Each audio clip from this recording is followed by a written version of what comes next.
ఇలాంటి వ్యవహారాలని ఎట్లా ఎదుర్కొంటారు? వాళ్ళ మళ్ళీ అదే రిపీట్ చేసినా కూడా ఇక ప్రజలు నమ్మే పరిస్థితి లేదండి. ఎందుకంటే కోడికత్తులో ఆయన మాట్లాడిన మాటలు అది డ్రామా అని ప్రజలందరూ చూశారు. ఇక వివేకానంద రెడ్డి గారి హత్య విషయంలో అది డ్రామా మొత్తం అంతా ఆళ్లే చేసి తెలుగుదేశం పార్టీ మీద చంద్రబాబు నాయుడు గారి మీద నెట్టేసే ప్రయత్నం చేశారని చూశారు. ఆ రోజు నమ్మలేదు కదా సార్, ఆ రోజు అయితే నమ్మలేదు కదా ఎలక్షన్ లాగా. అదే అప్పుడు అనేది అప్పుడే కొత్త కాబట్టి ఇలాంటి స్ట్రాటజీలు ప్రజలందరూ జగన్ గారు చెప్పిన మాటలే నమ్మారు. కానీ ఒకసారి ఆయన చెప్పిన మాటలు అబద్ధాలని 1కి 2 సార్లు 10 సార్లు ప్రూవ్ అయిన తర్వాత మళ్ళీ మళ్ళీ మోసపోవడానికి తెలుగోడు ఏం తెంగరోడు కాదండి, తెలుగోడు అంటేనే తెలివైనడు. ఇక అందాక మీరు అన్నారు శాంతి ప్రసాద్ గారితో మాట్లాడుతున్నప్పుడు, మీరు గతంలో పెట్టకుండా కేసులు ఇప్పుడు ఎందుకు పెడుతున్నారని అడుగుతున్నారు వైసీపీ వాళ్ళు అన్నారు. సార్ ఒక చిన్న ఎగ్జాంపుల్ చెప్తానండి. ఇప్పుడు గుర్తొచ్చాయా, ఇప్పుడు మనోభావాలు దెబ్బతిన్నాయా, ఇప్పుడు ఏమన్నా వైషమ్యాలు రాబోతున్నాయా, వర్గ విభేదాలు రాబోతున్నాయా అని? అదే చెప్తున్నాను సార్. నేను వాళ్ళు ఇప్పుడు అడగడానికి అంటే ఏదో మేము గొప్పగా మేము ఏదో టార్గెట్ చేస్తున్నాం అనుకుంటున్నారండి. ఇక్కడ కాకినాడ అర్బన్ ఎమ్మెల్యే దూరంపూడి చంద్రశేఖర్ రెడ్డి అని ఒక పక్క రౌడీ ఎమ్మెల్యే ఒక ఆయన ఉన్నాడండి. వైసీపీ చేసిన అరాజకాల మీద ఒక చిన్న ధర్నా చేస్తే మా ఇంటి మీదకి నేను నా భార్య 2 పిల్లలు మాత్రమే ఉన్నామండి. అది మా సొంతూరు కూడా కదా కాకినాడ. చుట్టుపక్కల వాళ్ళు కూడా పట్టించుకోరు సిటీల్లో. 14 మంది కాకినాడకి టాప్ రౌడీలు మా ఇంటి మీద పంపించాడు సార్. దాని వీడియోలు కూడా ఉన్నాయండి. నా వైఫ్ భయపడి, నేను భయపడలేదు, ఇక చంపితే చంపుతారులే, నేను వాళ్ళతో మాట్లాడుతాను ఉన్నాను. ఈ లోపు నా వైఫ్ భయపడి 100 ఫోన్ చేస్తే పోలీసు వారు వచ్చారు. వస్తే పోలీసులకి అంటేనే అక్కడ స్పాట్లో ఉన్నారు, చూపించాం. సార్ ఆ పోలీస్ స్టేషన్కి వెళ్ళండి, కేసు ఎలా మారిపోయిందంటే అండి, ఆ 14 మందిని నేను ఫోన్ చేసి మా ఇంటికి రప్పించి నేను చంపేయడానికి చూసానని నా మీద ఎఫ్ఐఆర్ వేశారు. మీరే ఆహ్వానించి మీరే చంపేయాలి, నేనే చంపేయడానికి చూసాను సార్. అప్పుడు నమస్కారం పెట్టేశాను. ఓకే, ఇక ఈ గవర్నమెంట్ లో పోలీసుల్ని వీళ్ళు డెన్లా వాడుకుంటున్నారు, వైసీపీ డెన్లు అండి. గతంలో రాజకీయ నాయకులు, పాత రాజకీయ నాయకులు సినిమాల్లో విలన్లా ఉండేవాళ్ళు ఒక గ్యాంగ్ని మెయింటైన్ చేసి వాళ్ళకి ఒక డెన్ ఇచ్చి వాళ్ళకి తాగడానికి మంది ఇచ్చి డబ్బులు ఇచ్చి ఆయుధాలు ఇచ్చి అలాగా నేరాలు చేయించేవారండి. బట్ జగన్మోహన్ రెడ్డి గారు కొంచెం అడ్వాన్స్డ్ రాజకీయ నాయకుడు కదా, వాళ్ళని మళ్ళీ రిక్రూట్ చేయటం, వాళ్ళకి డబ్బులు ఎందుకు వేస్ట్, చక్కగా ఇక్కడ ట్రైన్డ్ ఆఫీసర్లు వాళ్ళు 5 కిలోమీటర్లు పరిగెడతారు, హై జంప్ లాంగ్ జంప్ బాగా చేయగలుగుతారు, వాళ్ళు ఏదైనా కానీ చేయగలుగుతారు, పైగా ఆయుధాలు వాడడానికి లైసెన్స్ ఉంటుంది వాళ్ళకి. దాన్ని పోలీస్ స్టేషన్లో డెన్లో వాడుకున్నారు సార్. జైత్వాని కేసు మనం చూడలేదా? పక్క రాష్ట్రంలో ఎవరో ఇండస్ట్రియలిస్ట్ ఆయన మీద పెట్టిన కేసు విత్డ్రా చేసుకోవాలండి. ఇక్కడ డెన్కి, ఇక్కడ పోలీస్ స్టేషన్కి ఐపీఎస్ ఆఫీసర్లు వెళ్ళి లాక్కొచ్చి అమ్మాయిని బెదిరించి సంతకం తీసుకున్నారు సార్. అలా డెన్నల్లో వాడుకున్నారండి. ఇక్కడ రాజమండ్రిలో నా కారు మీద 200 మంది ఒకసారి దాడి చేస్తే అప్పుడు నేను కేసు కూడా పెట్టలేదు సార్. దాని వీడియోలు అన్నీ ఉన్నాయి. కానీ కేసు ఎందుకు పెట్టలేదంటే వాళ్ళు గంజాయి మత్తులో దాడి చేస్తుంటే మా మాసాని కుర్రాడు ఎవడో కడియం తీసుకుని నెత్తి మీద ఒకటి వేసేటట, బొర్ర బొక్కడి రక్తం వచ్చింది.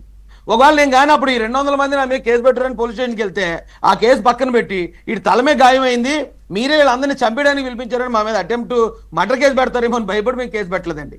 ఆ రోజున పోలీస్ స్టేషన్ల పరిస్థితి అలాగ ఉందండి.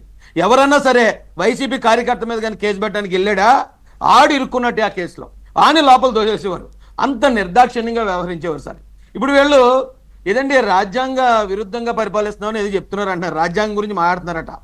అదే రెడ్ బుక్ బుసలు కొడుతుంది, అసలు రాజ్యాంగం అనేది లేకుండా పోతుంది అని చెప్తున్నది సార్. నిజంగా ఇక్కడ రాజ్యాంగం లేకుండా మేము చేయటం అంటే ఎలా అంటే సార్, ఈ రోజున మా మంత్రులు ఎమ్మెల్యేలు డైరెక్ట్ గా ప్రెస్ మీట్ పెట్టి జగన్మోహన్ రెడ్డి గారినో లేకపోతే ఇప్పుడు ఉన్న మంత్రుల ఇళ్లలో ఆడోళ్ళని బండబూతులు తిట్టినా మమ్మల్ని ఎవడో పీకేది లేదు సార్. కానీ ఏ ఒక ఎమ్మెల్యే గారైనా ఏ మంత్రి గారైనా వైసీపీ నాయకులను కానీ వాళ్ళ ఇంట్లో ఉన్న మా అక్క చెల్లెమ్మలను కానీ ఒక్క మాట తప్పుగా మాట్లాడటం మీరు చూసారా సార్?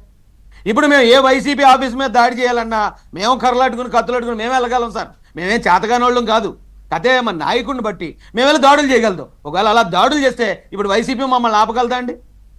లేదా వాళ్ళు అప్పుడు మా వాళ్ళని ఎవరెవరినైతే చంపారో ఆ చంపిన వాళ్ళు ఎవరో చూసి మేము ఇట్లీస్ట్ తయారు చేసి మేము కూడా లేపావతలు పాడేయగలమండి. అదే సార్ నేను అనేది. వాళ్ళు అవన్నీ వాళ్ళు చేశారు, అది రాజ్యాంగ ఉల్లంఘన అంటే అది. మేము ఏం చేసామంటే వాళ్ళ బాధలు, వాళ్ళ దాడులు, వాళ్ళు చేసిన అవమానాలన్నీ తట్టుకుని సహించి నిలబడి ఇప్పుడు అవకాశం వచ్చింది, పోలీసులు పనిచేస్తున్నారు కాబట్టి చట్టపరమైన చర్యలు తీసుకుంటున్నాం. దీన్ని ఏమంటారంటే అండి రాజ్యాంగబద్ధ పరిపాలన అంటారు, రాజ్యాంగ పరిరక్షణ అంటారు, రాజ్యాంగం ప్రజలకు ఇచ్చిన హక్కుల్ని కాపాడడం అంటారండి. ప్రజలందరూ గమనిస్తున్నారు కదా సార్. వాళ్ళు అంత దుర్వినియోగం చేశారు కాబట్టే కదా ఎక్కడ 151 ఎక్కడ 11 140 సీట్లను తీసి మాకు ఇచ్చారు అంటే అదేం మామూలు విషయం కాదండి. మా మీద ఉన్న నమ్మకం, మా నాయకుడి మీద ఉన్న నమ్మకం, ఇప్పుడు పరిపాలించే విధానం మేము ఎక్కడా కూడా చట్టాన్ని చేతిలో తీసుకోవట్లేదు సార్. ఎక్కడ ఎవరి మీద ప్రతీకార దాడులకు కానీ ప్రతీకారంగా తిట్టాలని కానీ ఎవరిని మేము ఇచ్చేయట్లేదు సార్. ఇక మమ్మల్ని ప్రజలు ఏమి తప్పు పడతారు? రాజ్యాంగం అనేది ఒకటి ఉంది అనే విషయమే గత 5 సంవత్సరాల్లో అందరూ మర్చిపోయారు. ఈవెన్ పోలీసులు కూడా, పోలీస్ డిపార్ట్మెంట్లో చాలా మంది, ఎందుకంటే వాళ్ళు వైసీపీ వాళ్ళు మాటలు వినకపోతే వాళ్ళు పోస్టింగ్లు తీసి పెట్టేసేవారు. ఒక ఐపీఎస్ ఆఫీసర్ ఏబీవీ గారిని ఎంత చిత్రహింసలు పెట్టారండి. ఇక ఏబీవీ గారి పరిస్థితి చూసిన తర్వాత ఏ పోలీస్ అధికారైనా వైసీపీ నాయకుడికి ఎదురు చెప్పే సాహసం చేస్తారా సార్? అంత దారుణమైన పరిపాలన చేసి వాళ్ళ చితికి వాళ్ళే నిప్పెట్టేసుకున్నారండి. కానీ ఈరోజు టీడీపీ చేస్తుంది ఇదంతానే, టీడీపీ గవర్నమెంట్ రాజ్యాంగం ఉల్లంఘిస్తుందని వాళ్ళు చెప్పినంత మాత్రాన ప్రజలేం మర్చిపోలేదండి. ఇందాక అన్నగారు అడుసుమిల్లి గారు చెప్పినట్టు వాళ్ళు చేసే దురాగతాలు అన్నీ కూడా, ఆయన మంచి భాష మాట్లాడతాడు, నాకు చాలా ఇష్టం ఆయన మాట్లాడే భాష, అడుసుమిల్లి శ్రీనివాసరావు గారు. వాళ్ళ దురాగతాలు అన్నీ కూడా ఆంధ్ర ప్రజలు అందరూ గమనించారండి, ఎవ్వరు మర్చిపోలేదు. శాంతి ప్రసాద్ గారు చెప్పినట్టు గూగుల్లో ఎట్ట కొడితే అట్ట వచ్చేస్తున్నాయి అన్నీ. వీళ్ళు ఏం చెప్పినా ఇంకా మోసం చేయలేరు సార్. ప్రజలందరూ కూడా ఒక విషయాన్ని పదే పదే చెప్పి, ఎందుకంటే ఒక పోలీస్ ఆఫీసర్గా పనిచేసి పార్లమెంట్ సభ్యుడిగా పనిచేసి ఒక నోటీసు ఇస్తే ఆయన అన్న మాట ఏంది, అంతర్యుద్ధం తీసుకురావాలనుకుంటున్నారా, అంతర్యుద్ధాలు జరుగుతాయి అంటున్నాడు. అంతర్యుద్ధాలు ఎందుకు జరుగుతాయండి? అంటే అంతర్యుద్ధాలు క్రియేట్ చేద్దామని ట్రై చేస్తున్నారేమో అండి. అలాగే ఎవడన్నా తోక జాడింతే ఆ తోకలు ఎలా కట్ చేయాలో కూడా నారా చంద్రబాబు నాయుడు గారికి, పవన్ కళ్యాణ్ గారికి బాగా తెలుసండి. ఒకవేళ అంతర్యుద్ధాలను ప్రేరేపించేద్దాం, మీరు వచ్చి మళ్ళీ ఏమంటే వాళ్ళు ధర్నా చేద్దాం రమ్మంటే ఒక్క వైసీపీ నాయకుడు రావట్లేదు, ఒక్క వైసీపీ కార్యకర్త రోడ్డు ఎక్కట్లేదు. ఎందుకంటే వాళ్ళు చేసిన దురాగతాలు వాళ్ళకే సిగ్గు అనిపిస్తున్నాయి సార్. ఈ రోజున అంతర్యుద్ధం, ఓ తప్పు చేసిన వాడిని, ఓ జేబు దొంగనో లేకపోతే మర్డర్ చేసిన వాడిని జైల్లో పెడితే అంతర్యుద్ధాలు వస్తాయా? అంటే నేరస్తుని శిక్షించడం కూడా నేరమేనండి. ప్రజలందరూ కూడా నవ్వుకుంటారు సార్, చీ అంటారు కూడా.